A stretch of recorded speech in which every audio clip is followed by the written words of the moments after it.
Characteristic है किसी human का जो कि उसे दूसरों से अलग करता है। किरकेगार्ड को नहीं सुना गया।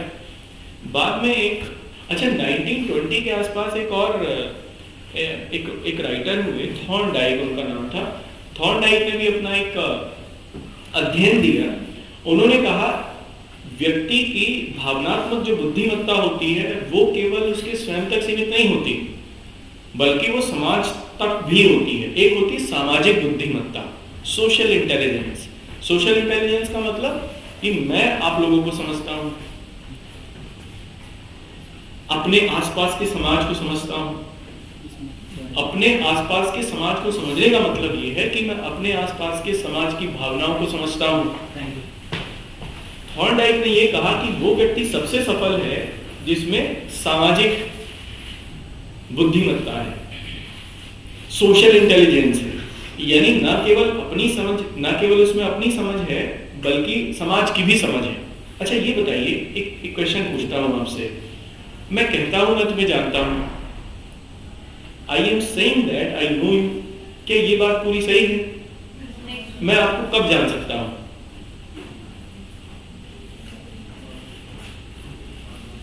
मैं किसी व्यक्ति को कब जान सकता हूं? छोड़ो आपको तो,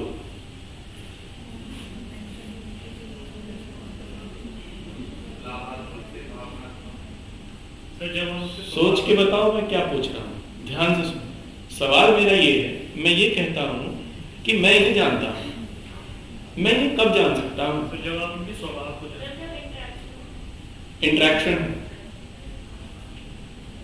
तो उसमें तो इंटरेक्शन में तो हो सकता है कि जन्मांतर निकल जाएंगे।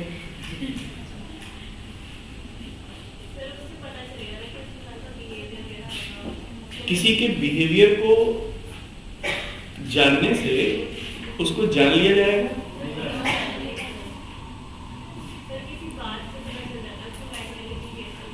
केवल अगर मेंटालिटी से, मैं कहता हूं एक बात आई, नहीं जान सकता। कोई बता, किसी भी चीज से बताया इमोशनली अटैच हो गए। इमोशनली अटैच एकदम से तो नहीं हो जाता किसी से भी। मैंने किसी को देखा और मैं उससे इमोशनली अटैच हो गया, that's not the real thing, it is artificial. किसी को पूरा जान सकते हैं, जान सकते हैं, जब साथ रहते हैं फिर तो बिल्कुल नहीं जान सकते, क्योंकि फिर तो ठंडा ही होता है दोनों में कि अच्छा ये तो मेरी सीट थी, तुम कैसे बैठे? सर आपका क्वेश्चन क्या है, मतलब किसी को कैसे जान? क्या बात है, सवाल ही नहीं समझ में आया। कैसे जान सकते? सवाल समझ में आ गया। आप कह रहे हो किसी को कब जान सकते हैं? मैं किसी को कब जान सकता हूँ या मैं उसको किसी को कैसे जान सकता हूँ? I can know that person.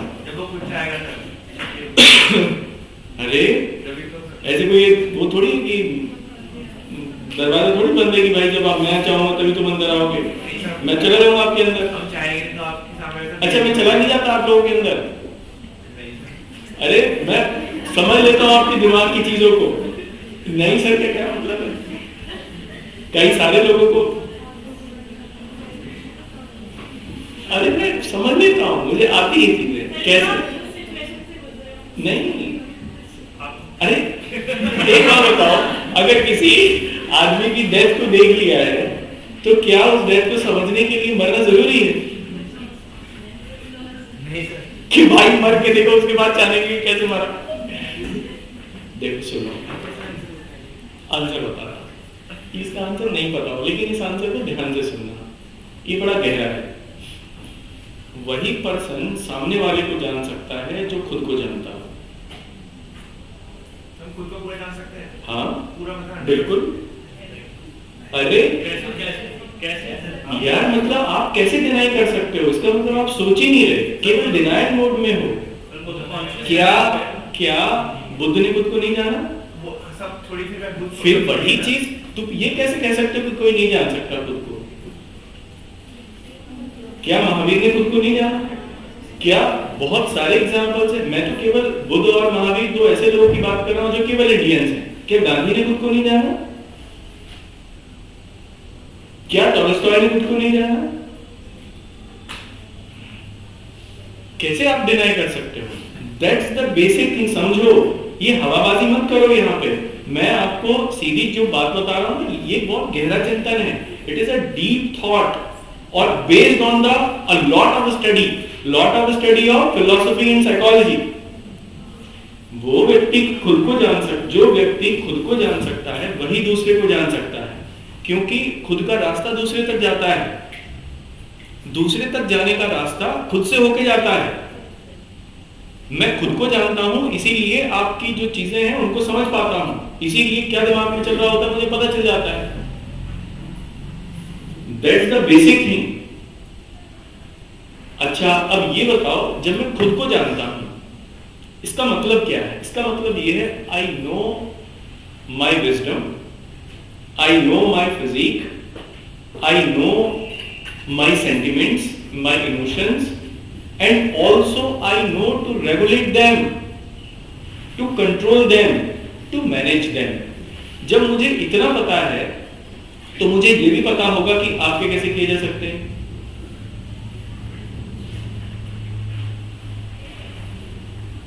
एक एग्जांपल देता हूं.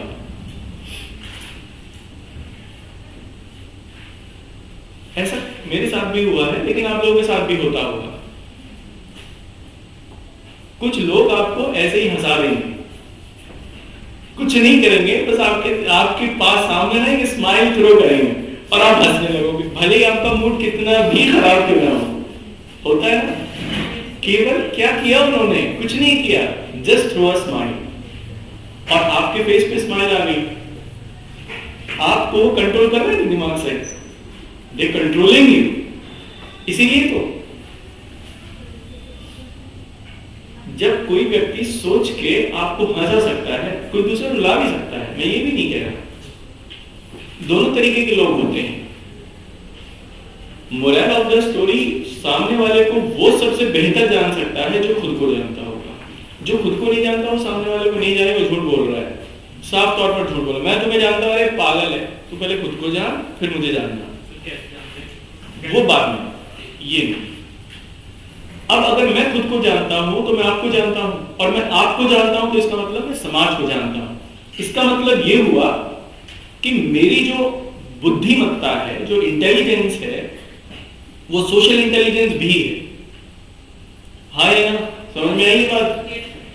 Emotional intelligence of mind is also social intelligence of yours, या also social intelligence of mind too. अब मैं इसी का प्रयोग करते हुए क्या करूंगा? देखो, मुझे ये पता है कि मेरे इमोशंस को कैसे कंट्रोल किया जाए. मैं कितना घाघ आदमी हूं ये मुझे पता है. तो मैं क्या कर सकता हूं? आपके देखो, इमोशंस सब में सेम होते हैं, अलग अलग होते हैं. अरे रोएगा तो यार रोएगा ही आदमी, मतलब अलग कैसे, हंस कैसे देगा? रोना इज रोना, बस ये अंतर है, कोई भय भय करके रोएगा, कोई हाँ करके रोएगा. यही तो हो सकता है. कोई आराम से बोलेगा, कोई बहुत चिल्लाएगा. जैसे मैं एग्जांपल दूं आपको, जब विदाई होती है ना, विदाई, अरे सुन तो लो, जब विदाई होती है तो जो जाने वाली लड़की होती है ना, वो अपने घर बहुत रोएगी और बड़ी चीखें मार मार के, पता नहीं कैसे कैसे वो हाँ मतलब ऐसा होता है वहां पे. फिर उसके बाद ना थोड़ी दूर आगे चलते ही वो सब शांत हो जाएगा. हाँ, जैसे ही कार ने टर्न लिया. अब अगर बीच में उससे कोई बोला ना, मतलब वो चुप है, बीच में उससे कोई बोलो कि नहीं रोते नहीं है, चुप हो जाओ, फिर से रोएगी. फिर उससे बात मत करो, चुप हो जाएगी. फिर बीच में उससे बोलो कि देखो ससुराल आ गई है, फिर से रोना शुरू. मतलब अब देखो ये है क्या? This is emotional intelligence. ये आपको कैसे, किसी के इमोशंस कैसे आएंगे, ये आपको, ये उन इमोशंस की समझ है. जब आपको ये पता है कि किसी के इमोशंस कैसे आएंगे तो आप उन्हें कंट्रोल कर सकते हो, है ना? देखो, कुल मिला के मोरल ऑफ द स्टोरी, अब मैं इसको सम अप करता हूं और सम अप करके फिर मैं इसका आंसर लिखवाता हूं.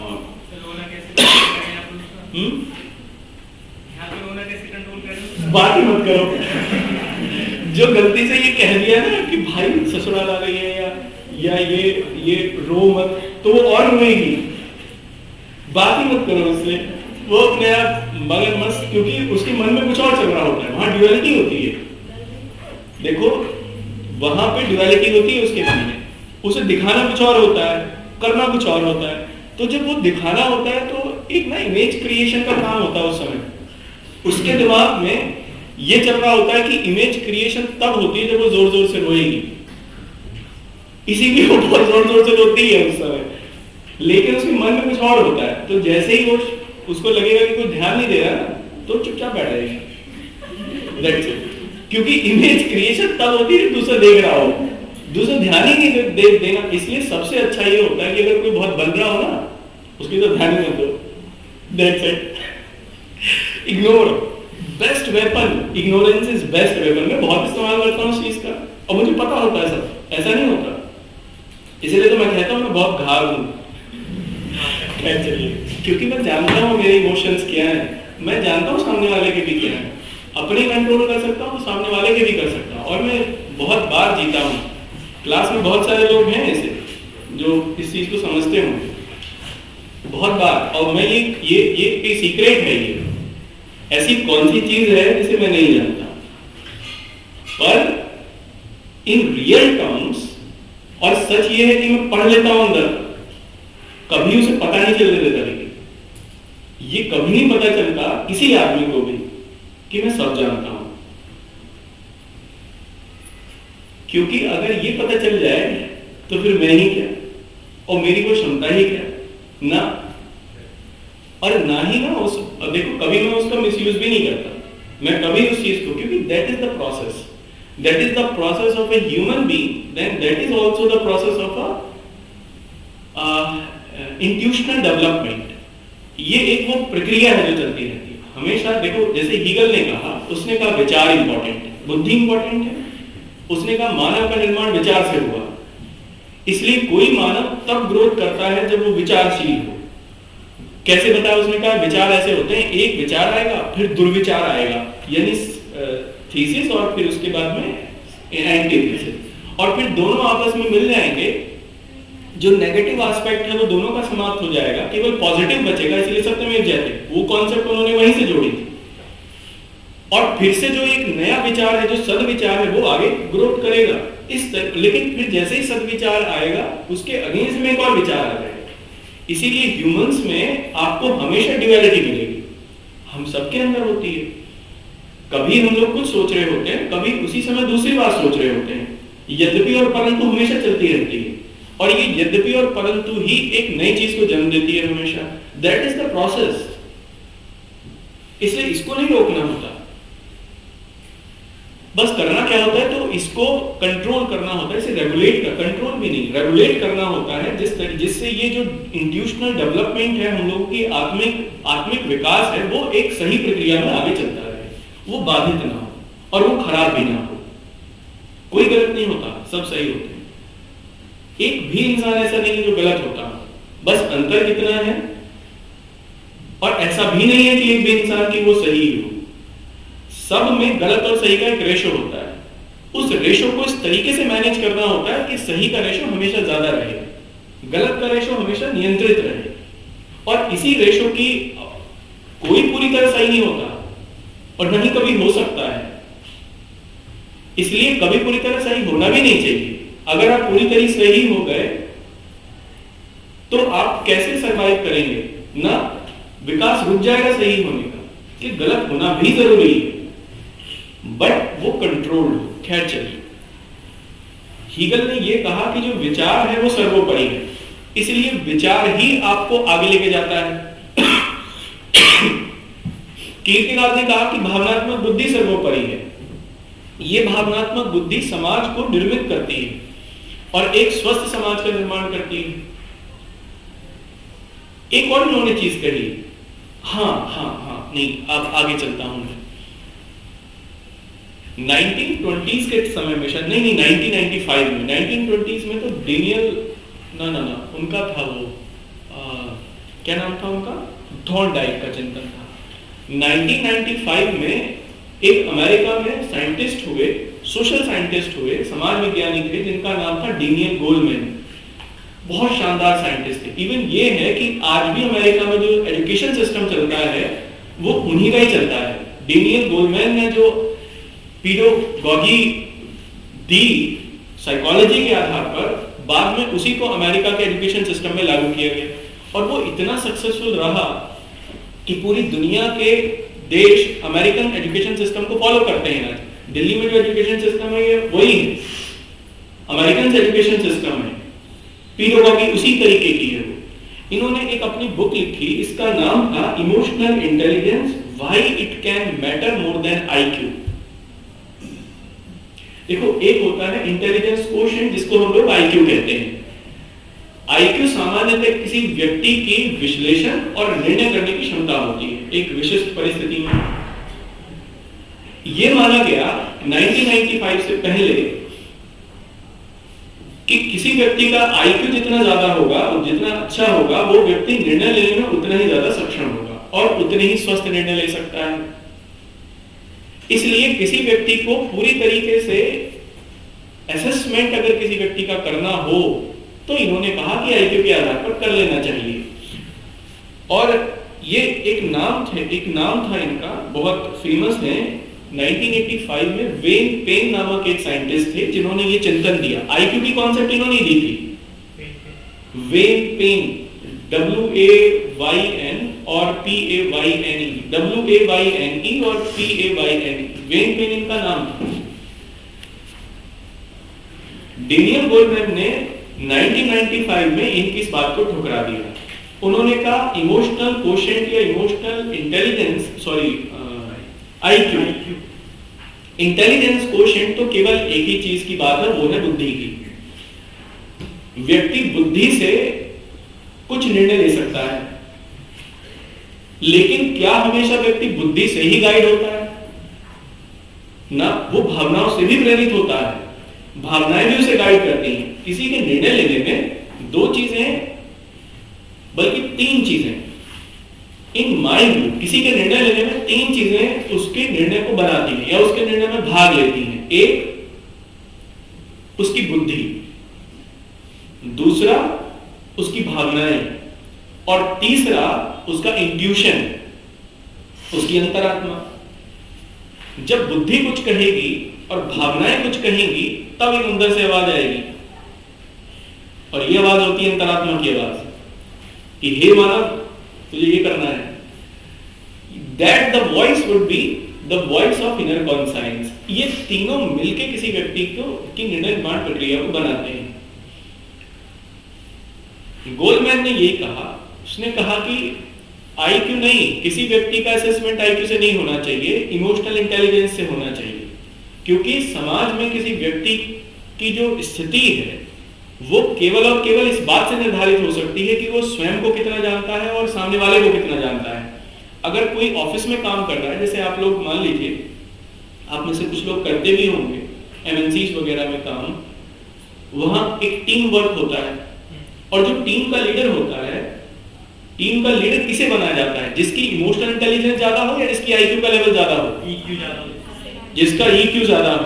क्या बात है, पॉलिटिशियन भी वही करते हैं, EQ वाले, इमोशनल कोशेंट। वाह, बेसिक चीज।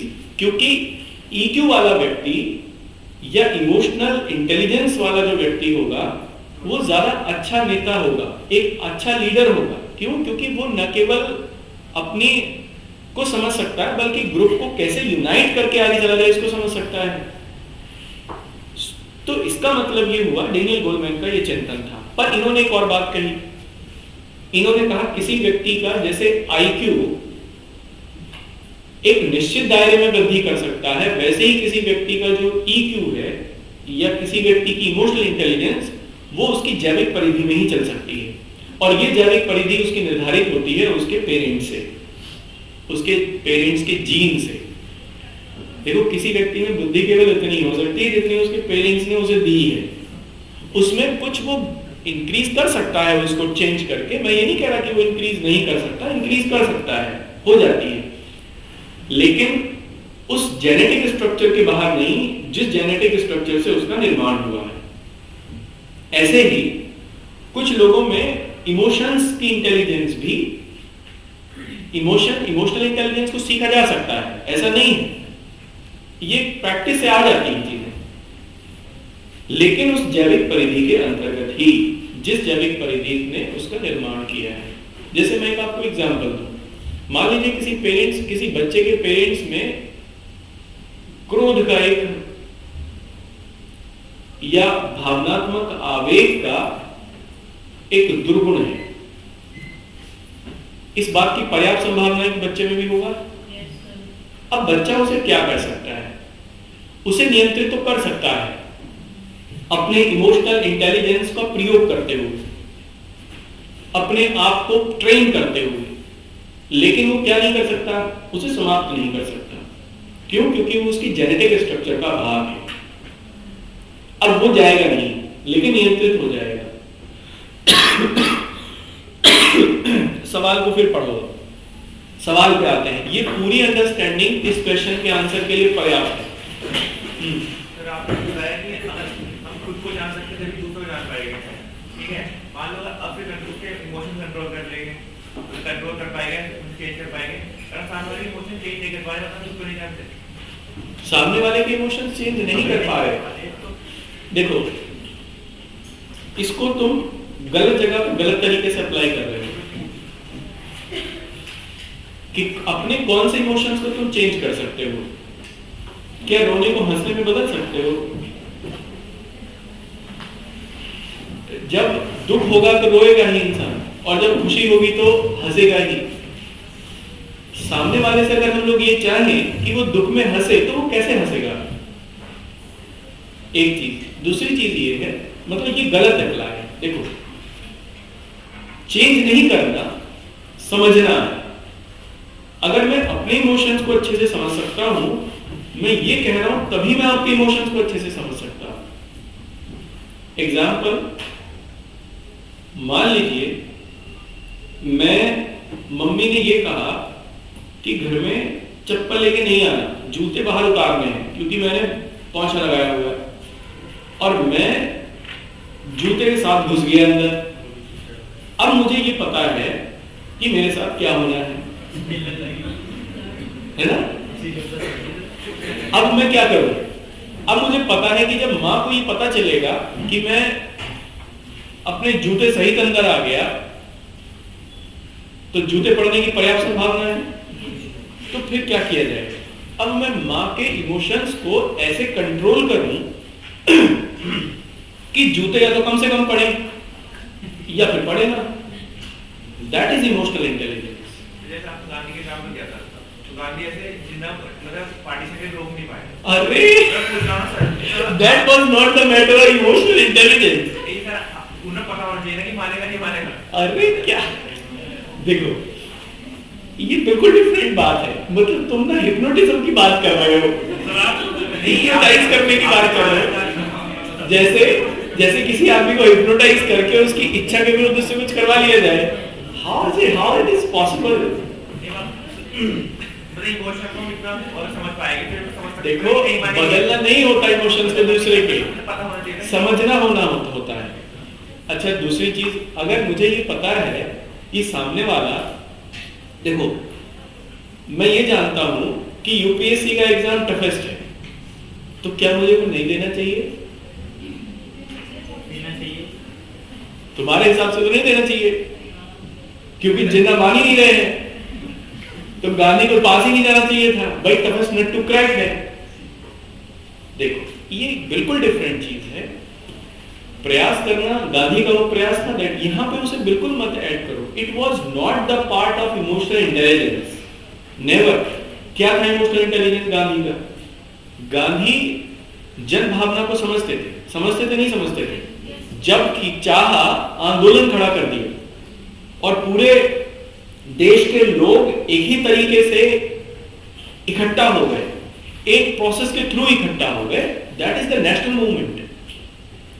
और जब चाहा उसे रोक दिया। किसी ने विरोध किया इस चीज का? कभी डिनाई किया उस चीज का? कभी लोग इस अगली बार फिर से जब चाहा। That is the emotional intelligence of Gandhi. वो मासेस की नर्व्स को समझते थे।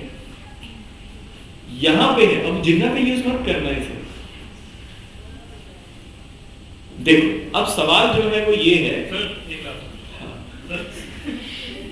सर आप उसको पूरी तरह से जानते सर सच बताना सर। इसको मैं क्लास में के बाद बताऊं? ठीक नहीं यही बताओ। हाँ यही बताऊंगा।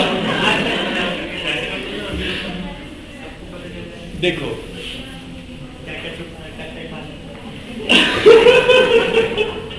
क्या खाने में क्या क्या छुपा रखा है।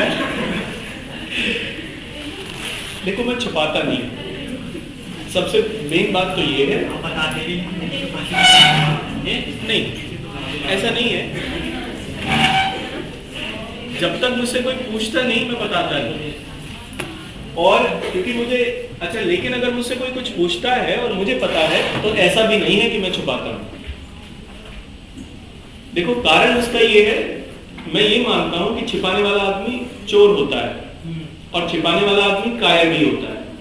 मैं दोनों नहीं हूं, जो मैं हूं वो आपके सामने हूं और इसके अलावा मैं कुछ नहीं हूं, तो मुझे क्यों ही छुपाना है? छुपाने से होगा भी क्या? इससे कोई फर्क नहीं पड़ता। तो ये मेरा चिंतन ही नहीं है जो तुम सोच रहे हो। रही बात मुझे खुद को जानने की, देखो इट इज अ प्रोसेस, ये कभी भी एकदम से नहीं आता। खुद को जानना और सामने वाले को जानना, ये दोनों प्रक्रियाओं का हिस्सा है। खुद को जानना कभी आसान नहीं, लेकिन शुरू होती है प्रक्रिया स्वयं को जानने से ही। खुद को जानना कभी भी आसान नहीं होता। दो तरीके से खुद को जाना जाता है। पहला, अपने को जानना भावनाओं के लेवल पे, अपने को जानना बुद्धि के लेवल पे, और अपने को जानना कॉन्शियसनेस के लेवल पे, चेतना के लेवल पे। ये एक भाग हुआ। ये तीनों आपस में इंटरलिंक्ड है। इसमें बुद्धि वाला जो भाग है उसको नियंत्रित करना थोड़ा मुश्किल होता है। बाकी की दोनों चीजें हो जाती हैं नियंत्रित। बुद्धि को नियंत्रित करना मुश्किल है। क्यों? क्योंकि एक तो वो बहुत चलनशील होती है, दूसरी लाभ प्रेरित होती है। और इंसान का जो, इसी को इस्लाम में ना वो जहर किया, आदम ने वो जो चख लिया था वो फल, जिसमें वो पाप का फल, और उसने उनको कहा, पाप के फल ने किसको करप्ट किया? अकॉर्डिंग टू बुद्धि को करप्ट किया। क्या बनाया अल्लाह ने इंसान में? ये बड़ी कॉन्सेप्ट है, इसको समझने की कोशिश करना सभी। It is not related to the religion, it is related to the basic psychology. आदम को क्यों बनाया उसने, और आदम में उसने ऐसा क्या दिया जो बाकी के नबियों में नहीं दिया, या बाकी के जो ईश्वर के वहां पे बैठे हुए लोग थे सभा में उनको नहीं दिया। दैट वाज द इल्म, दैट वाज द बुद्धि। आदम को इसने कहा ईश्वर ने कि भाई ये जो सामने पेड़ है इसका जो फल है इसे मत चखना, बड़ा खराब है। आदम नहीं माना। क्यों नहीं माना? क्योंकि उसमें ये थी। उसने उसे चख लिया। सबसे पहले क्या करप्ट हुई? ये ईश्वर ने उससे कहा कि अब जा तू नीचे और इसका समाधान कर। जब तू इसका समाधान कर लेगा तब वापस बुला लूंगा। और समाधान के लिए फिर उन्होंने बाकी की चीजें बताई। Then Quran came on the earth. अब ये बीच में नहीं। अब इसका मतलब ये है, इसको कंट्रोल करना वास्तव में मुश्किल होता है। आपको इसी को नियंत्रित करने में समस्याएं आएंगी, क्योंकि ये लाभ प्रेरित होती है। हम लोग कभी भी कष्ट से बचने की कोशिश करते हैं। किसी भी तरीके का जो दुख है उससे इंसान की नेचर है दूर भागने की, और जो भी आराम है उसे एक्सेप्ट करने की। इसको हम लोग लाभ और हानि भी कह सकते हैं। ये यहां से प्रेरित होता है, इसीलिए इसको नियंत्रित करना मुश्किल है। इसीलिए दुनिया जो है, दुनियावी चीजें हैं, इसीलिए दुनियावी चीजों को भौतिक कहा गया है। हमारे यहाँ पे इस्लाम में जो दुनियावी चीजें कहा गया है, इन तीन, लेकिन ये तीनों एक दूसरे के साथ जुड़ी हुई। जिसने इसे नियंत्रित किया वो अपनी इमोशंस को भी नियंत्रित कर सकता है और वो अपनी कॉन्शियसनेस को भी कर सकता है। एक तो नियंत्रण है ये। योग सूत्र में इसी के लिए ध्यान और साधना बताई गई। पतंजलि ने योग सूत्र में इसी को ही बताया। एक तीसरा इसका भाग, दूसरा इसका भाग है शारीरिक रूप से खुद को जानना, फिजिकल लेवल पर। देखो, इंसान का निर्माण हुआ कुछ बेसिक चीजों से, जो कि शायद पंच महाभूत तत्व हैं, उनसे ईश्वर इंसान बना। इसी को हम लोग भगवान भी कहते हैं। भूमि, गगन, वायु, अग्नि, नीर, ये 5 चीजें, और भगवान ये बना, इसी से भगवान बना। इन 5 तत्वों से शरीर का निर्माण हुआ। इन 5 तत्वों को शरीर में बैलेंस करना, that is the concept to know physically thyself। ये स्वयं को जानने वाली स्थिति होती है जब भौतिक रूप से स्वयं को जानना हो इन 5 तत्वों के अनुसार। जैसे कुछ लोगों को ठंड से एलर्जी होती है, जैसे मुझे, कुछ लोगों को गर्मी से एलर्जी होती है, जैसे कुछ हो सकती है, किसी को किसी चीज से हो सकती है, किसी को किसी चीज से हो सकती है। That is the concept of theology. किसको किससे क्या संकल्पना है, कोई कौन किस तरीके से कैसे प्रभावित होता है किसी चीज से। जैसे कुछ लोगों को खाने में कुछ बहुत सूटेबल होता है, कुछ लोगों को नहीं होता। ये होता है खुद को भौतिक रूप से जानना। जब हम लोग खुद को भौतिक रूप से जान लेते हैं, तब फिर हमें अपने आप को आध्यात्मिक, मैं मन, मस्तिष्क और आत्मा, उस पूरे चिंतन को आध्यात्म कहता हूं। आध्यात्मिक रूप से जानना खुद को आसान होता है। पतंजलि ने इसे ही योग सूत्र कहा। ये खुद को जानने का एक और रास्ता है, जिसे उन्होंने एक और इसका पार्ट बताया, जिसे उन्होंने हठ योग कहा। आप एक्सरसाइज करते हो, that is the part of हठ योग। इसलिए इन दोनों को मिला के खुद को जाना जाता है। मैंने इन दोनों को मिला के खुद को जानने की पूरी कोशिश की है, जितना मैं अब तक कर पाया। इस कोशिश में मैं सफल हुआ हूं, लेकिन ये आगे भी जारी रहेगी, क्योंकि वो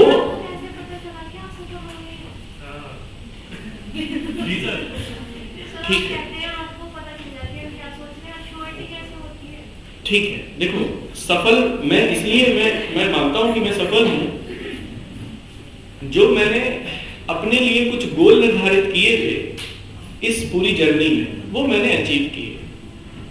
ठीक है, जैसे मैं अपनी एक सफलता को इंगित करूं।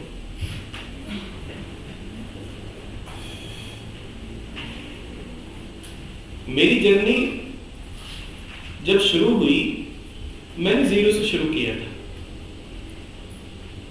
और जब मैं उस जर्नी को देखता हूं, तो आज मैं जहां हूं, जितने भी लोग मुझे इस जर्नी में मिले, उसमें 90% लोग ऐसे थे, हो सकता है 90 से ऊपर भी हों, मैं ये तो नहीं कह सकता कि 100%, लेकिन ज्यादातर लोगों ने ये माना कि I am a good person, मैं एक अच्छा इंसान हूं। मैंने चीजों को बिल्ड किया, अपनी मेहनत से बिल्ड किया, और बड़ी सकारात्मक तरीके से बिल्ड किया। जो मुझे कभी फेलियर भी मिली, मैंने फेलियर को बहुत ही पॉजिटिवली एक्सेप्ट किया, और उस फेलियर से को पॉजिटिवली एक्सेप्ट करते हुए अपने आप को एनालाइज करके ग्रोथ की।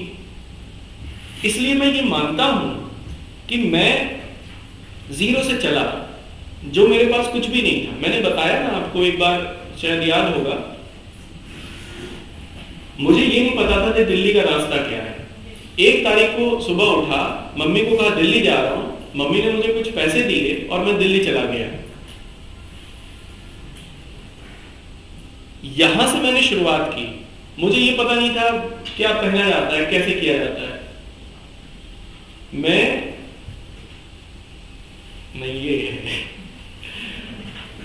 फिर कभी बताऊंगा इस बारे में। मतलब आप इसको समझेंगे कि हाँ, ये बिल्कुल 0 था, एकदम से 0 था। गांव का लड़का था, 6ठी क्लास में भी सीढ़ी पढ़नी सीखी थी, प्राइमरी पाठशाला में पढ़ा था, पैदल 3-4 किलोमीटर चल के जाते थे, उसके बाद फिर पैदल चल के आते थे। मतलब ये सब प्रोसेस में था, लेकिन वहां से चल के, और मैं इस लेवल पर हूं कि मैं आज आपको पढ़ा रहा हूं। और एक चीज तो ये भी है कि आप में भी बहुत कम लोग ऐसे होंगे जो शायद मेरी इस बात से इत्तेफाक न रखते हों कि I am a good person. इसका मतलब ये है कि मेरा इमोशनल इंटेलिजेंस वाला जो पार्ट है, इट इज हेल्दी। ठीक है। अब फिजिकल लेवल पर मैं रोज 18 घंटे काम करता हूं, 18 आवर्स डेली। और ये अब से नहीं है, ये बहुत पहले से है। ब्रेकडाउन बहुत कम होते हैं। मैं बीमार नहीं होता जल्दी से, और ना ही बीमार हो जाऊं तो उसे कंसीडर करता कि मैं बीमार हूं। ये सब करता रहा हूं और मुझे इसका कोई फर्क नहीं पड़ता कि मैंने खाया है या नहीं खाया। खाना होता ही एक बार है हफ्ते में शायद, वो भी संडे को। मुझे इससे कोई फर्क नहीं पड़ता। It means that I know myself at physique level 2। That is the reality. मैं केवल एक बार खाना खाता हूं वीक में, वो संडे को। और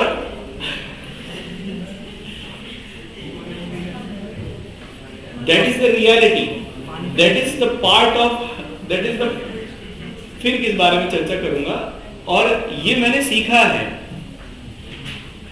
अब तो चलो, और एक चीज इसमें और भी है, इसमें एक्सरसाइज भी शामिल होती है और वो बहुत अच्छे वाली होती है। ऐसे भी नहीं होता कि वो बहुत कोई सामान्य होती है, दबा के होती है, ऐसी होती है कि बस मजा आ जाता है। बराबर वाला ही बोलता है कि भाई साहब, जो मेरे ट्रेनर है वो मुझे ये कहते हैं कि आपकी सर डाइट बहुत अच्छी है। मैंने कहा बेहतरीन है एकदम, चिंता न करो तुम। जबकि उन्हें नहीं पता कि मैंने खाना ही संडे को खाया था और मैं खाऊंगा आगे भी संडे को ही। और ये ऐसा नहीं है, 2000 शायद एक टाइम चल रहा था 2009 से, और 2009 से एक टाइम केवल शाम को, और उसके बाद अब चल, मैंने 2 टाइम कभी नहीं खाया लाइफ में। मतलब 2009 से, मैं जब से मुझे याद है मैं नहीं खाता 2 टाइम, केवल एक टाइम। और अब लगभग 2 साल से it is from only on Sunday. इसका मतलब ये है, और इतना 18 घंटे काम करने के बावजूद भी कोई ब्रेकडाउन मुझे नहीं हुआ, कोई परेशानी मुझे नहीं आई। इसका मतलब I know myself at the physique level 2। ये मेरा पैमाना है अपने आप को ये मानने का कि मैं अब तक क्यों सफल हुआ हूं। और इस बात को कुछ लोग तो यहां हैं जो जानते हैं, जो मुझसे काफी समय से जुड़े हुए हैं वो जानते हैं अच्छे से। और जिनको अगर कोई डाउट है तो मेरे घर आमंत्रित है, अब पूछ सकते हैं। मैं तो खाना खिलाऊंगा। हम तो खाना बनाना आता है, मुझे खाना बनाना आता है। जो आप चाहेंगे वो बना के खिलाऊंगा अपने हाथ से। वो भी क्या खाते हो? ये बात में है ना? हाँ,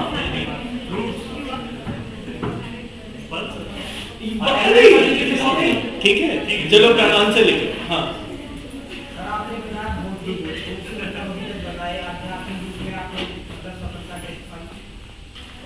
देखो अध्यात्म पहले कहते किसे हैं, इसे जानना चाहिए। व्हाट इज कॉन्शियसनेस, या जिसे हम लोग अध्यात्म के नाम से जानते हैं। देखो अध्यात्म जो है वो 3 चीजों से मिलकर बनी हुई होती है। बात मत करिए, मैं टॉपिक बदल दूंगा, ये आपको कहीं नहीं मिलेगा, इसलिए इसे ही ले लो। पढ़ा तो मैं आपको दूंगा ही हमेशा ही, और भी मैं नहीं कहता तो कोई और भी। देखो आध्यात्म 3 चीजों से मिलकर बना हुआ होता है। ध्यान से समझना, ये गहरी बात है, आसान नहीं है समझना। मन,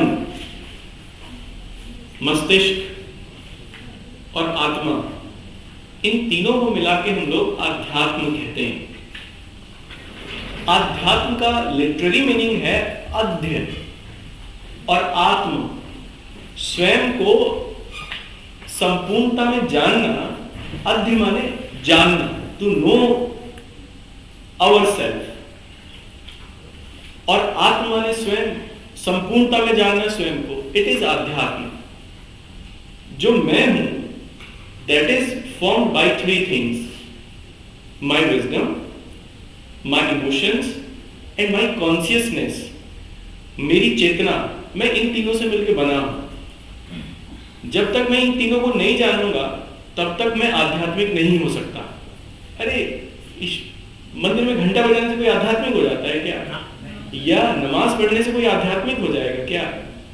ना, it is only a way it is only a way to know itself, know our self. जो खुद को जान सकते हैं वो ईश्वर को जान सकते हैं। यही इसीलिए शंकराचार्य ने अपने दर्शन में कहा कि अहम ब्रह्मास्मि, मैं ही ब्रह्म हूं। और उन्होंने कहा था राबिया बीबी ने, है ना, अल अन अल हक कहा था ना राबिया ने। वो बात अलग है, हमने जला दिया गया फिर जिंदा। राबिया ने यही कहा था, अन अल हक, मैं ही ईश्वर हूं। That is the concept. इसलिए अपने आप को तीनों लेवल पर जानना, और ये एथिक्स वाला पेपर आपका उसी से संबंधित भी है। ये 2 लेवल पर आपको जानना चाहता है। इसमें सरकार आपको, जो आयोग है वो 2 लेवल पर जानना चाहता है। एक, आप क्या सोचते हो, और एक, आप कैसे विश्लेषण करते हो, आप कैसे स्वयं को नियंत्रित करते हो। जैसे मैं एग्जांपल दूं, एक आईएएस ऑफिसर, मान लीजिए, इस बात से मेरी संतुष्ट हो ना अभी तक इस डेफिनेशन से आध्यात्म की। देखो, इसका प्रयोग करता हूं मैं आपके लिए। ये तो सब फालतू की बात है, मैं दर्शन में चला जाऊंगा, वहां फिर मैं खुद भी वापस नहीं आ पाऊंगा वहां से, वहां नहीं जा रहा मैं। मान लीजिए आप एक जिलाधिकारी हैं और आप एक गुस्सैल स्वभाव के व्यक्ति हैं। क्या आपके ऑफिस में आपका कोई भी कनिष्ठ अधिकारी आपके साथ काम कर पाएगा एक यूनिट में? नहीं कर पाएगा। आप एक जिलाधिकारी, देखो 2 कंडीशन बनाता हूं। आप एक जिलाधिकारी हैं, दिमाग से बहुत तेज हैं, बहुत शानदार निर्णय आते हैं आपके, एनालिसिस पावर दुनिया भर की मस्त एकदम, लेकिन आप गुस्सैल स्वभाव के हैं। क्या आप एक सक्सेसफुल जिलाधिकारी होंगे? नहीं होंगे। बताइए, होंगे? क्योंकि in administration there would be a team work. No person could perform without a team in a particular administrative system.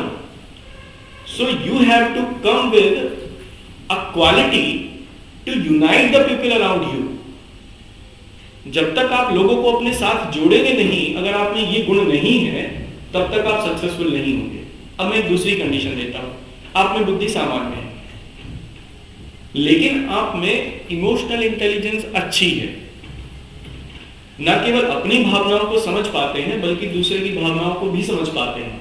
अपनी भावनाओं को नियंत्रित कर पाते हैं, बल्कि दूसरे की भावनाओं को भी नियंत्रित कर पाते हैं। जैसे गुस्सा किसे नहीं आता होगा?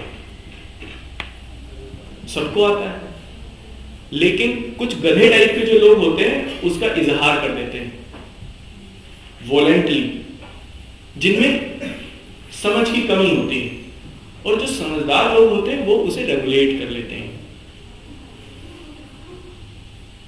रेगुलेशन, अब गुस्सा एक इमोशन है या नहीं? एक भावना है या नहीं? इसलिए गुस्से को इमोशन, यानी उस इमोशन को कंट्रोल करना या रेगुलेट करना ज्यादा आवश्यक है, और ये आना चाहिए जब आप एक यूनाइट लेवल पे काम कर रहे होंगे। मान लीजिए आप कोई सामान्य बुद्धि के व्यक्ति हैं, लेकिन इमोशनल इंटेलिजेंस आपका बहुत अच्छा है, आईक्यू आपका कम है, लेकिन ईक्यू आपका बहुत अच्छा है। क्या आप एक अच्छे लीडर नहीं हो सकते? हो सकते हैं। लालू यादव को बिहार में आज भी एक अच्छा लीडर माना जाता है। क्या अच्छा था उनमें? ईक्यू, न कि आईक्यू। इसलिए ये लीडरशिप क्वालिटी हमेशा ईक्यू से निर्धारित होती है। और ईक्यू है क्या? तो ईक्यू वो कॉन्सेप्ट है, इमोशनल कोशेंट कहते हैं उसे, जो किसी व्यक्ति की वो क्षमता है जो स्वयं को और उसकी भावनाओं को जानना प्लस दूसरे की भावनाओं को जानना और उन्हें नियमित करने की क्षमता को प्रदर्शित करती है। यही इसमें सवाल पूछा गया है। क्या ये, अब इसमें एक और चीज पूछी गई है कि क्या ये सीखी जा सकती है? हाँ, सीखी जा सकती है। स्मार्टनेस हो या यू वाली, कैसे? देखो कैसे सीखी जा सकती है। अब इन चीजों को मुझे हाँ या ना में आंसर करना है। मान लीजिए किसी बात पे आपको गुस्सा आता है, तो आप उसको कंट्रोल करने का कोई समाधान निकालेंगे या नहीं निकालेंगे? निकालते होंगे। जैसे मान लीजिए किसी दिन आपको का मूड ठीक नहीं है, तब उस दिन क्या करेंगे? सबसे बेहतर समाधान क्या होता है? कि लोगों से बहुत ज्यादा बातचीत नहीं करेंगे, या वहां से दिमाग हटाने की कोशिश करेंगे जो चीज आपको पेन या हर्ट कर रही है ना? या फिर क्या करेंगे? क्रिकेट खेलेंगे, कुछ और कर लेंगे, कुछ मूवी देख लेंगे, यानी अपने आप को एक उस माइंडसेट से बाहर निकालने की कोशिश करेंगे जिस माइंडसेट में या जिस मनोदशा में, माइंडसेट का मतलब यहाँ पे मनोदशा है, जिस मनोदशा में वो आवेग आपका बढ़ रहा है। कर सकते नहीं? बताओ।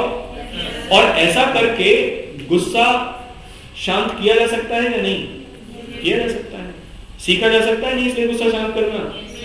इसका मतलब ये हुआ कि इमोशंस को कंट्रोल करना या रेगुलेट करना सीखा जा सकता है। बताओ।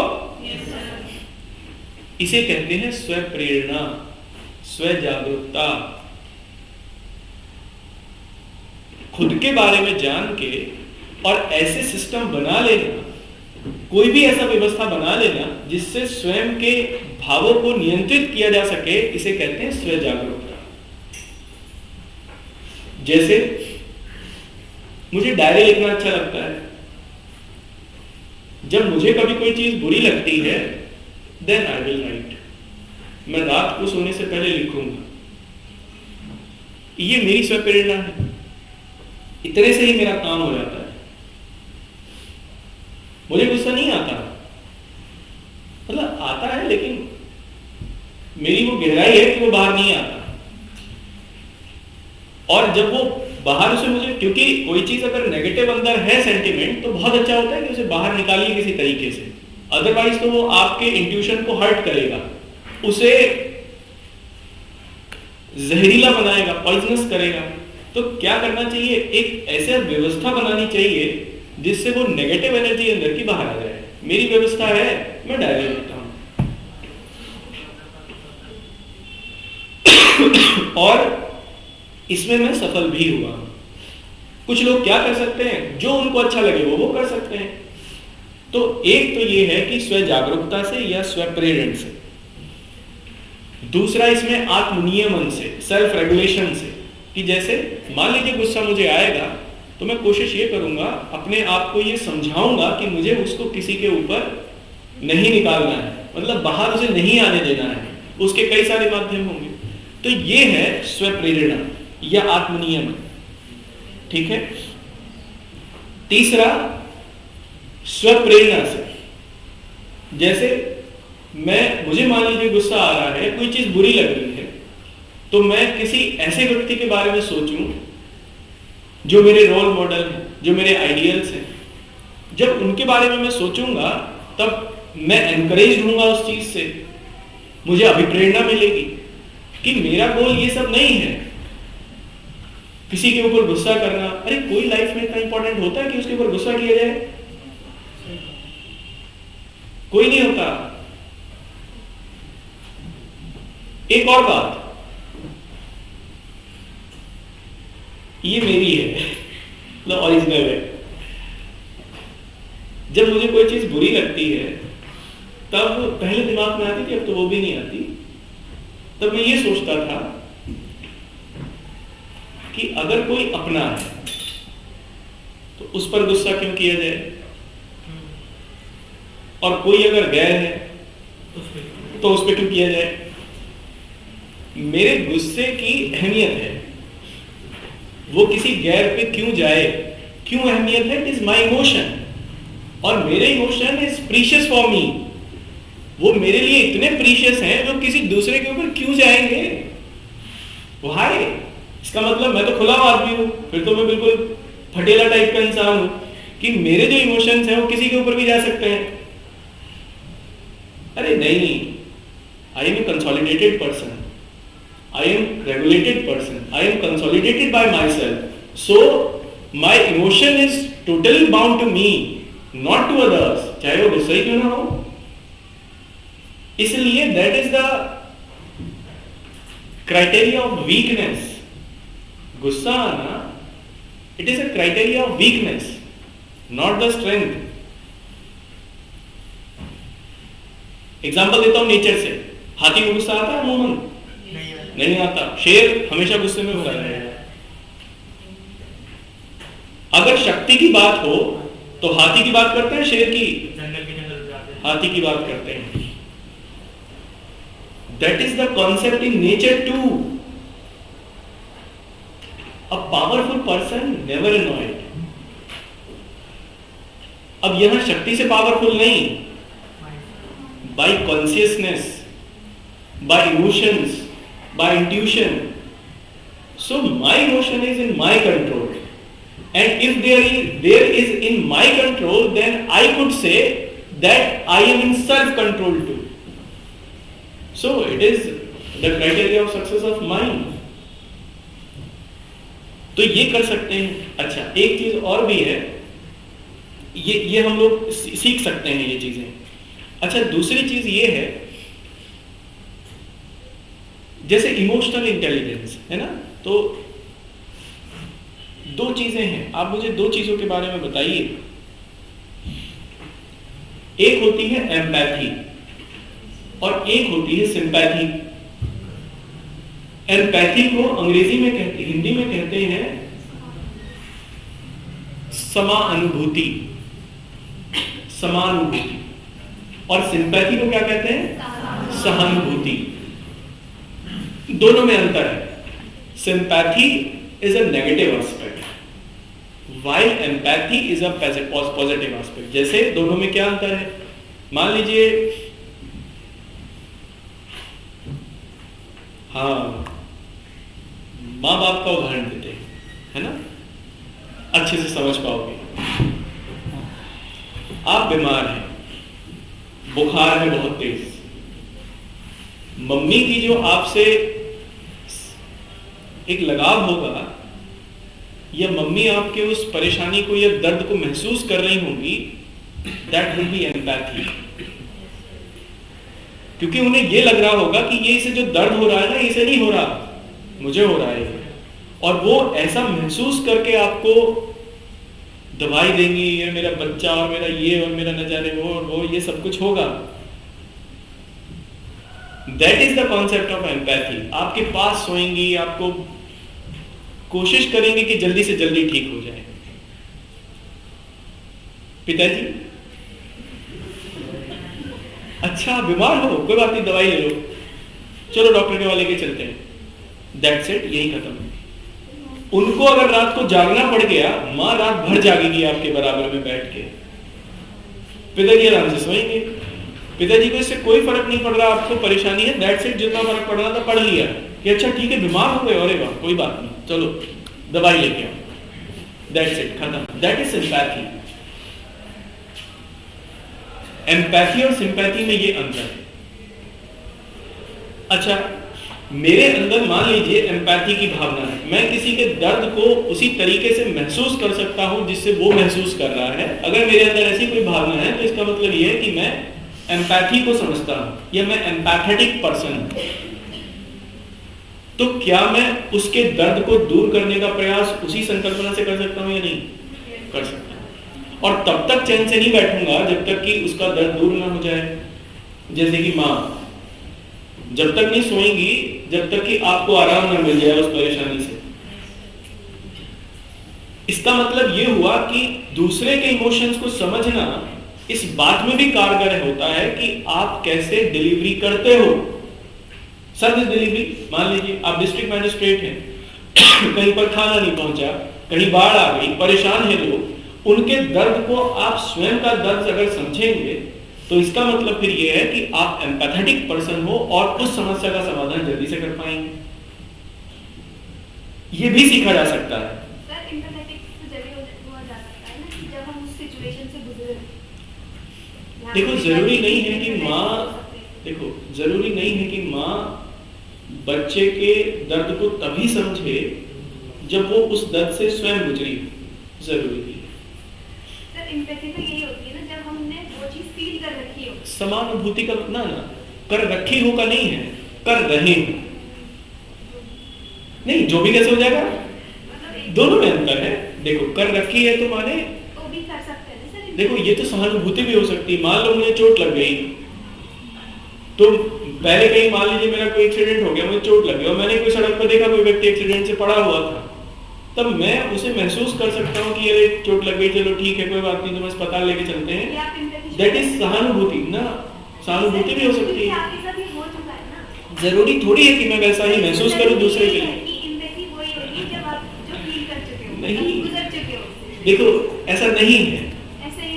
अच्छा ठीक है, मान दैट्स इट, ठीक है। लेकिन एम्पैथी की जो परिभाषा है वो ये है कि जब आप दूसरे के इमोशंस को वैसे ही महसूस कर पाओ जैसे कि खुद महसूस कर पाओ जैसे कि उसके इमोशंस हैं, that is the quality of empathy. तो इसको भी सीखा जा सकता है, ये भी सीखी जा सकती है। और सामाजिक जागरूकता या सोशल अवेयरनेस, इसमें यही है कि सामाजिक जो समूह होते हैं उनके बारे में आपको जानकारी हो, जानकारी अवेयरनेस हो इस लेवल पे कि वो कैसे निर्णय लेते हैं, क्या करते हैं, तब आप उनके साथ में एक अच्छे से उनको कोप अप कर पाओगे। जैसे राजनीतिक दल या कोई प्रेशर ग्रुप्स, दबाव समूह। मान लो ट्रकों की हड़ताल हो गई, जिले में आपूर्ति ठप हो गई, आपको उस हड़ताल को ठीक करना है, तब आपको उस ग्रुप के लोगों से बात करनी पड़ेगी। तो उस ग्रुप के लोगों की मानसिकता या उनकी समझ उस चीज की अगर आप जानकारी पहले से ही है आपको, तब फिर ये है कि आप उसे अच्छे से कोप अप कर पाएंगे। इसको भी सीखा जा सकता है ट्रेनिंग के माध्यम से। तो ओवरऑल इज द स्टोरी, सीखा जा सकता है। किसने कहा? डेनियल गोलमैन ने कहा। ये मैं अपने आप नहीं कह रहा, जैसे मैडम ने कहा था, याद है मैम ने, जागृति मैम ने, कि तुम्हें कैसे पता? जब भी कोई चीज लिखेंगे, इसलिए भले हमें पता है लेकिन अपने नाम से नहीं लिखेंगे, किसी अच्छे से आदमी के नाम से लिखेंगे जिसे लोग जानते हो, तो लिखेंगे अकॉर्डिंग टू डेनियल गोलमैन। ये सीखी जा सकती है, इसके चरण बता देंगे। फिर कहेंगे लेकिन कुछ विचारकों का मानना यह है कि ये जन्मजात भी होती है, बाय बर्थ होती है, अनुवांशिक है, जैविक है। जैसे कुछ व्यक्तियों में, अच्छा कुछ व्यक्ति आपने देखे होंगे वो इमोशनल होते हैं बहुत ज्यादा, जरा सी बात है तुरंत रोने लगते हैं। ऐसे लोगों में अब वो बाय बर्थ है, तो इसका मतलब ये हुआ कि जो इमोशंस हैं वो जैविक भी होते हैं और उनकी एक क्षमता ही होती है उसके बाहर होगी। तो आखिरी में ये भी लिख देंगे कि कुछ व्यक्तियों में इमोशंस को जन्मजात भी होता है, उन्हें नियंत्रण करने की क्षमता भी जन्मजात होती है और उन्हें नियंत्रण कर भी सकते हैं। ठीक है, ये कंप्लीट हो गया। सवाल हमारा कंप्लीट हो गया। लिख लोगे? नहीं लिखा जाएगा? लिखो जल्दी।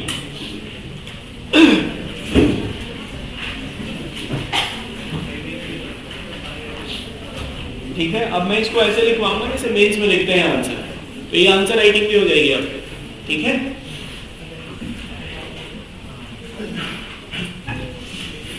इसमें लिखना पहले पॉइंट में। अच्छा, ये 150 में आंसर करना है हमको, तो इसमें बिल्कुल कॉम्पैक्ट लिखेंगे। अमेरिकी समाज विज्ञानी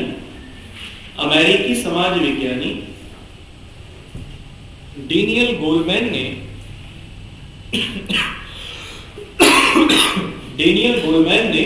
गोलमैन यानी गोल गोल वाला आदमी, डेनियल गोलमैन ने अपनी पुस्तक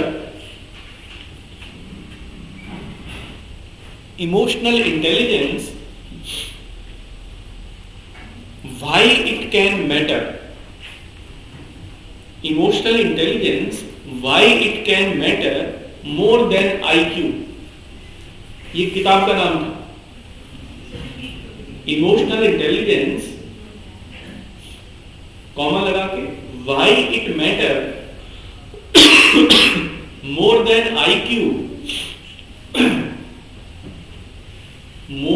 IQ में भावनात्मक बुद्धिमत्ता का, मोर देन IQ में भावनात्मक बुद्धिमत्ता का विस्तार से वर्णन किया। ठीक है, अंग्रेजी में लिखिए। अच्छा, ये मनोवैज्ञानिक थे, समाज वैज्ञानिक लिख रहे थे हम लोग, तो समाज विज्ञान इन्हें मनोवैज्ञानिक लिखिए, मनोवैज्ञानिक American psychologist Daniel Goleman, American psychologist Daniel Goleman elaborately stated about the emotional intelligence in his book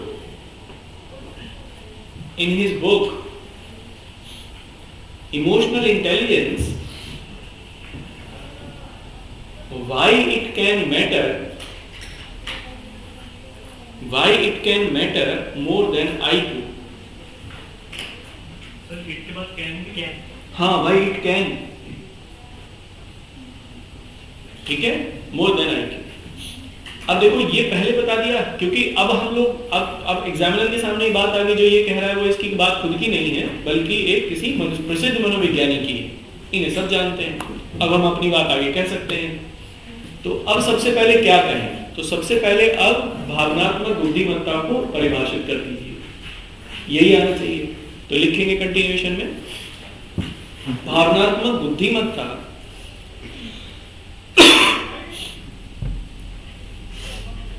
किसी व्यक्ति की वह क्षमता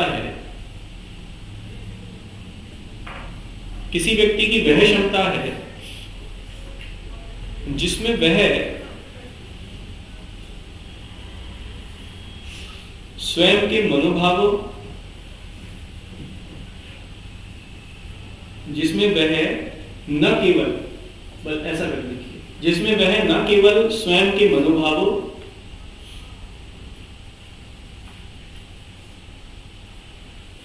को नियंत्रित एवं विनियमित कर सकता है, स्वयं के मनोभावों को नियंत्रित एवं विनियमित कर सकता है, बल्कि वह दूसरे के मनोभावों को भी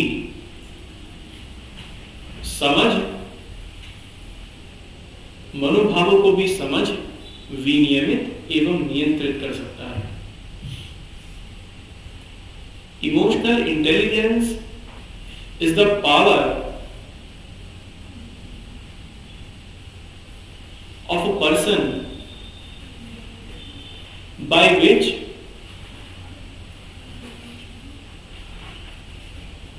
it not only understand and regulate its emotion but also it could understand and regulate the emotions of others too. ठीक है, अब ये उसकी क्षमता हो गई। अब इस क्षमता का वो प्रयोग करते हुए जो नीति निर्माण के कार्य हैं उनको कर ले, यानी प्रशासनिक कामों को इन क्षमताओं का प्रयोग करते हुए कर ले। तो that is the strength of emotional intelligence. ठीक है, इस प्रकार प्रशासनिक कार्यकलापों में इस क्षमता का प्रयोग किया जा सकता है।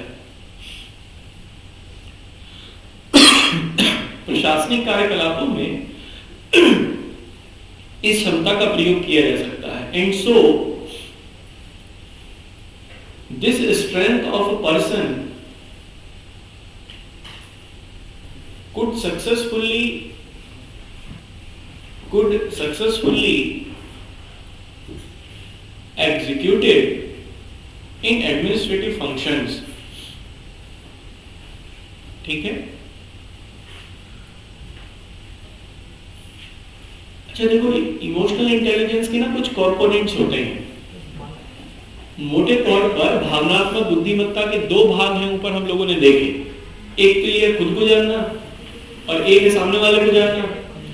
खुद को जानने के भी तरीके हो सकते हैं, जैसे आत्मनियंत्रण, आत्म प्रेरण या स्व प्रेरण, है ना, आत्मसंयम भी उसमें एक हो सकता है।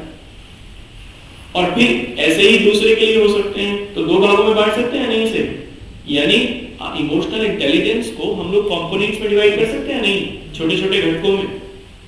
कंटिन्यूएशन में लिखना। डेनियल गोलमैन के अनुसार, अभी हम नहीं करेंगे, डेनियल गोलमैन करेगा। डेनियल गोलमैन के अनुसार भावनात्मक बुद्धिमत्ता के निम्न घटक हैं। According to Daniel Goleman, these are the components of emotional intelligence. ठीक है, पहला लिखना है इसमें स्व जागरूकता, सेल्फ अवेयरनेस। स्व जागरूकता क्या होती है? जगाना, जगाना नहीं, जानना, यानी अपने इमोशंस को जानना। तो पहले लिखना है इसमें सेल्फ अवेयरनेस, तो इसके आगे लिखना डैश करके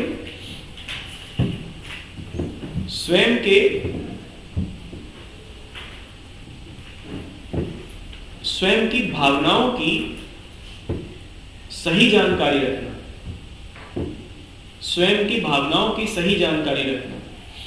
Have the correct information about its emotions। ठीक है ना, आपने देखा होगा कुछ भावनात्मक लोग ऐसे होते हैं कि वो समय और स्थान न देखते हुए भी अपनी भावनाओं को बाहर निकाल देते हैं। ये गलत, एडमिनिस्ट्रेशन में तो बिल्कुल नहीं हो सकता। एडमिनिस्ट्रेशन में घाव बनना पड़ता है, भावनाएं कुछ नहीं है। उनका प्रयोग आपको ऐसे करना है जैसे मैंने एक इंसान को बहुत अच्छे से समझा। प्रेसिडेंट प्रणब मुखर्जी प्रेसिडेंट थे, उनकी पत्नी की डेथ हो गई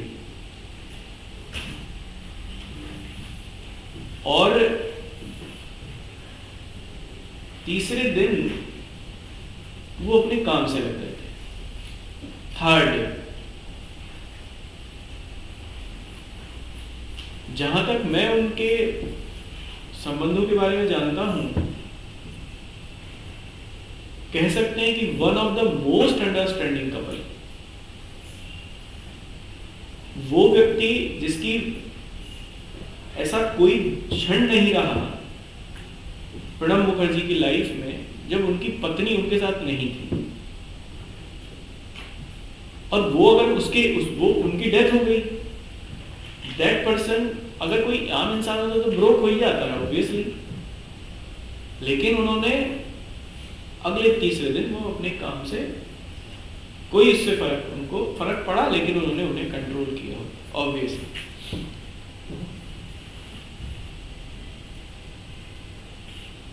अब देखो इसमें मैंने क्या लिखवाया, जरा सेंटेंस बोलना हो।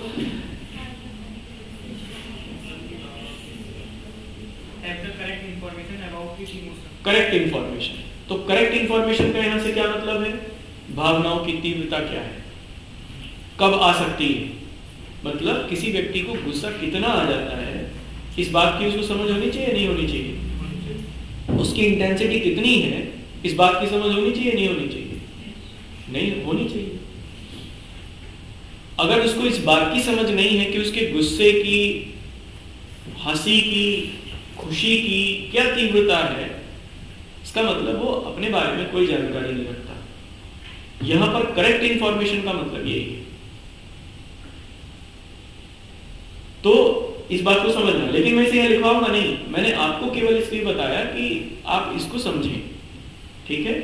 दूसरा लिखना, क्योंकि जब तक आप इसकी तीव्रता की सही जानकारी नहीं रखेंगे तब तक आप इसे नियंत्रित नहीं कर पाएंगे। मेरे आवेग कितने ज्यादा सक्षम हैं, कितने ज्यादा शक्तिशाली हैं, जब तक मैं उनकी जानकारी नहीं रखूंगा तब तक तटबंध नहीं बना पाऊंगा, तब तक बैरियर नहीं लगा पाऊंगा उसके आगे, और लगाऊंगा तो कमजोर होगा, टूट जाएगा, इमोशंस बाहर आ जाएंगे, इसका मतलब मेरी पूरी एक्सरसाइज खराब होगी। तो सबसे पहले खुद के संवेग या आवेगों को जानना, और फिर उसी के आधार पर उसकी तीव्रता को जानना, मतलब मान लीजिए कि गुस्सा कब आएगा और कितना आएगा, उसकी तीव्रता क्या रहेगी, और अब क्या किया जा सकता है। तो अगर ये पता है कि कब आएगा तो ऐसी चीजों को इग्नोर किया जा सकता है। तीव्रता कितनी रहेगी, आ जाता है तो फिर उसका भी कोई रास्ता या उपाय निकाला जा सकता है कि वो तीव्रता संयमित रहे, तभी हम लोग उसे नियंत्रित कर सकते हैं, नहीं तो नियंत्रित होगा ही नहीं। क्लियर? दूसरा लिखिए, आत्मनियमन, सेल्फ रेगुलेशन। आत्मनियमन, सेल्फ रेगुलेशन,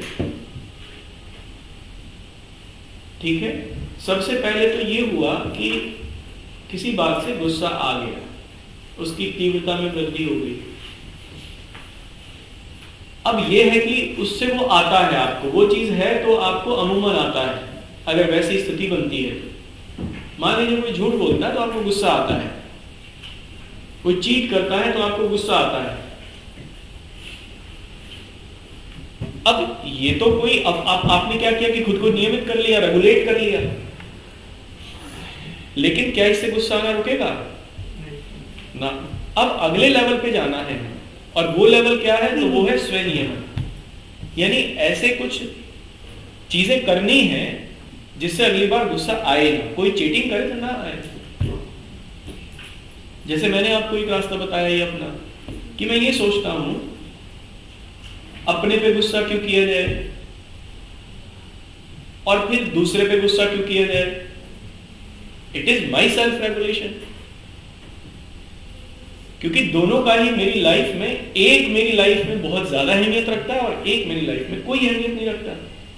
तो जो बहुत ज्यादा अहमियत रखता है उसके लिए गुस्सा नहीं बना, और जो अहमियत रखता ही नहीं है उसके लिए मेरे इमोशंस नहीं होने चाहिए, भले ही वो गुस्सा ही क्यों ना है। It is my self regulation. अगले लेवल पे हमें क्या करना है कि कोई ऐसी व्यवस्था ढूंढ लेनी है जिससे हमें हमारे उस तरीके के जो मनोभाव है वो उत्पन्न ही ना हो, घाव बन जाए, घाव टाइप का आदमी है ना, चिकना गढ़ा, कोई फर्क ही ना पड़े। तो नेक्स्ट लिखिए, इसके तहत सेल्फ रेगुलेशन में लिखना है, इसके तहत भावनाओं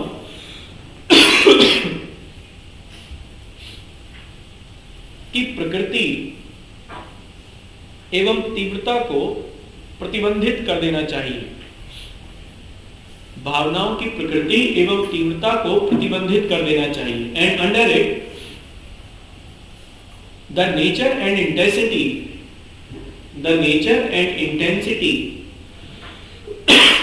of the emotion must be banned, आएगा ही नहीं, है ना। थर्ड लिखिए, अब देखो ये जो हमने ये सोच लिया कि गुस्सा करना ही नहीं, अब ये सोचा ही तो है, ऐसा होगा थोड़ी कि करना ही नहीं है, आ ही जाएगा कभी कभी। तो क्या करें फिर, खुद को प्रेरित करते रहिए कि नहीं करना है, नहीं करना है, नहीं करना है ना। आता है तो क्या करना चाहिए, तो किसी, जैसे मैंने बताया, किसी ऐसे व्यक्तित्व के बारे में सोचना चाहिए जो आपका आइडियल, और जिसने अपने इमोशंस को इतने मजबूती से कंट्रोल किया हो भूतकाल में कि वो ऊंचाइयों पर पहुंचा हो उसकी वजह से, जैसे महात्मा गांधी। उनके बारे में सोच सकते हैं।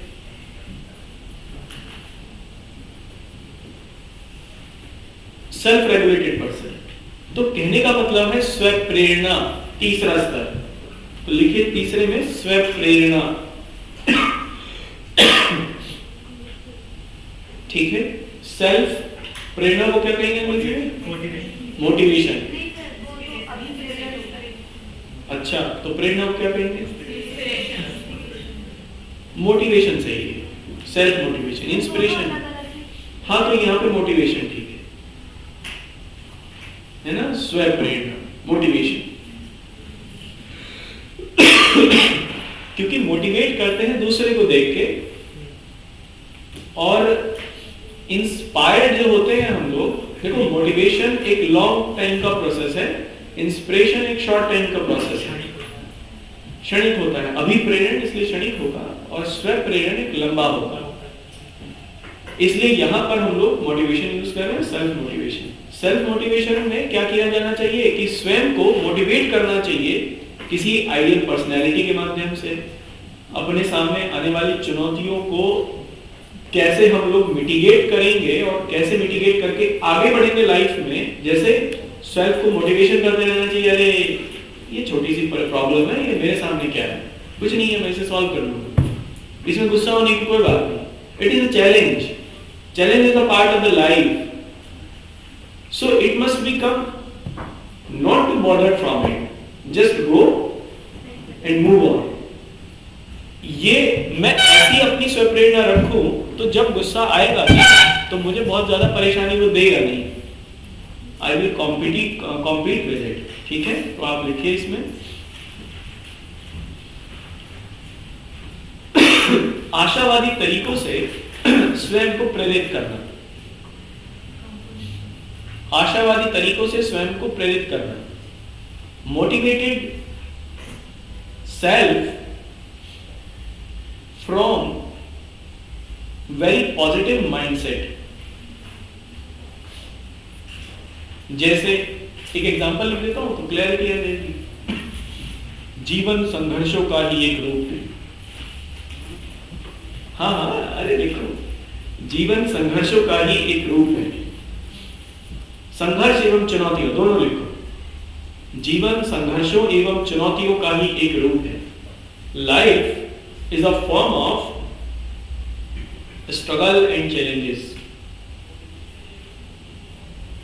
मोटिवेट हो जाओगे नहीं? संघर्ष में आदमी का जीवन छुपा होता है। पहले बताओ, मोटिवेट हो जाओगे नहीं ये सोचोगे तो? मान लो घर वाले कहें अरे तू कुछ नहीं कर पाएगा, तो गुस्सा आएगा अंदर से कि ये मुझे ऐसे क्यों कह रहा है। तो एक चुनौती आई है ना, एक संघर्ष आया, तो सेल्फ रेगुलेट करिए, कहिए कि कोई बात नहीं है, तो सब चलता रहेगा, इसमें कोई बात नहीं। ठीक है, दूसरा लिखना, नेक्स्ट लिखना इसमें। अब ये तो मैंने खुद को जान लिया, अब मुझे दूसरे को जानना है, क्योंकि ऊपर वाले कंपोनेंट में दोनों बातें थी, एक खुद को जानना नियंत्रित करना, एक सामने वाले को जानना नियंत्रित करना। सामने वाले को जानना नियंत्रित करने कैसे, क्या है उसमें? समानुभूति, एम्पैथी। एम्पैथी वही तो क्षमता है जिसमें हम लोग सामने वाले को उसी के हिसाब से जान सकते हैं। तो नेक्स्ट लिखना है इसमें समानुभूति या परानुभूति। इसको परानुभूति भी कहते हैं। परानुभूति या समानुभूति। परा नुभूति है ना, एम्पैथी अंग्रेजी में। इसको लिखिए, दूसरों की अनुभूतियों को सही ढंग से, दूसरे की अनुभूतियों को सही ढंग से पहचानने की क्षमता, ये जानने की क्षमता, पहचानना नहीं, जानने की क्षमता।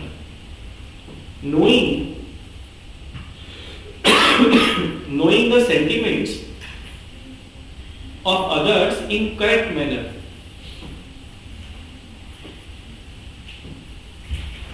पांचवा लिखिए, सामाजिक जागरूकता, सोशल अवेयरनेस। सामाजिक जागरूकता, सोशल अवेयरनेस। अच्छा एक बात बताइए, हमारे अंदर इमोशंस आए, उन इमोशंस को दूसरे तक प्रेषित करने की जो क्षमता है वो क्या कहलाती है? देखो हमारे अंदर इमोशंस हैं, उनको हम लोग कई तरीके से दूसरों तक पहुंचाते हैं, नहीं भाषा के माध्यम से। एक तो सीधे तौर पर भाषा है ना, एक फिजिकल गेस्चर है,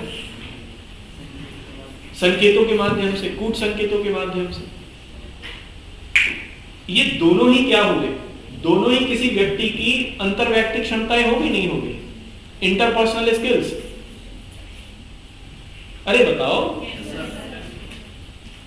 वो स्किल्स जिनके माध्यम से कोई व्यक्ति अपनी भावनाओं को सक्षमता से दूसरे तक पहुंचाता है, इन स्किल्स को हम लोग इंटरपर्सनल स्किल कहते हैं। ये दोनों हो सकती हैं, एक भाषा और एक दूसरा सांकेतिक गेस्चर, है ना, कोड्स में, नोट्स में, ये जैसे भी। किसी व्यक्ति की अगर अंतर्वैयक्तिक क्षमता बहुत अच्छी है तो इसका मतलब उसकी सामाजिक जागरूकता अच्छी है। मान लीजिए जैसे ईस्टर्न यूपी में आप चले जाइए, वो लोग गाली भी देते हैं, इतने प्यार से देते, पता ही चलता है गाली दे रहा है, बाद में पता चलता है ये तो यार गाली दे रहा था। और हमारे यहाँ पश्चिमी उत्तर प्रदेश में, स्पेशली सहारनपुर और मुजफ्फरनगर में चले जाइए, वहां सामने वाला बात कर रहा हो ना बड़े आराम से, तो भी ऐसा लगा होगा कि यार ये तो नाराज है। It is the difference between the interpersonal skills, at the level of language, भाषा के स्तर पे। तो क्या करना चाहिए कि हमारे एक ऐसी जागरूकता हो कि हम लोग ये जान पाए कि अपने भावों को दूसरों तक कैसे संप्रेषित करें कि वो बेहतर तरीके से सामने वाले तक पहुंच जाए और उसी फॉर्म में पहुंच जाए जिस फॉर्म में हम लोग उसे पहुंचाना चाह रहे हैं।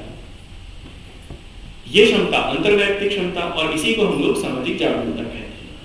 सामाजिक जागरूकता लिखा ना, सोशल अवेयरनेस, इसमें लिखना डैश करके आगे। सामाजिक जागरूकता से अभिप्राय सामाजिक जागरूकता से अभिप्राय किसी व्यक्ति की अंतर्वैयक्तिक क्षमता से, the meaning of social awareness of a person, the meaning of social awareness of a person would be